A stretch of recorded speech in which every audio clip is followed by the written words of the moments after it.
There's an old saying that the best time to plant a tree was years ago, and the second best time is today. The trees planted in this forest around me were planted with the future in mind.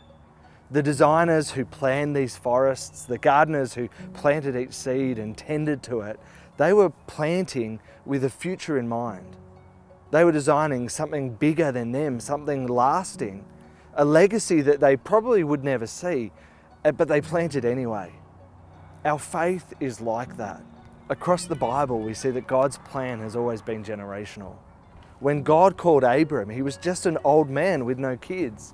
And God said to him, "Look up at the night sky, look at the stars, count them if you can, because your children will be as numerous as these."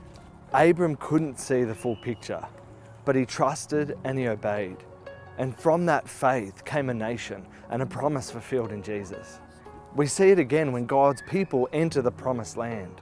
God's first command to them wasn't build cities. Instead, it was gather the stones and make a memorial. And this memorial would be a sign of God's generational faithfulness, that when their children asked them in generations to come, what do these stones mean? That they would point them towards the great things that God had done. Psalm 78 echoes this. It says, "We will not hide these truths from our children. We will tell the next generation of the Lord's deeds, His power and His wonder." God's plan has always been generational. Just before Jesus departed, He gave His followers this command. He said, "Go to all the nations and make disciples." And that plan, that commission wasn't just for their time, but it was for the generations. That mission didn't end with the first disciples. It was passed on generation to generation until someone passed it on to you and to me. What began as a promise to one man under the stars and was carried by generations and commanded by Jesus, it's the same faith that we hold. Our choices today, how we follow Jesus, how we share our faith, it's all part of God's generational plan.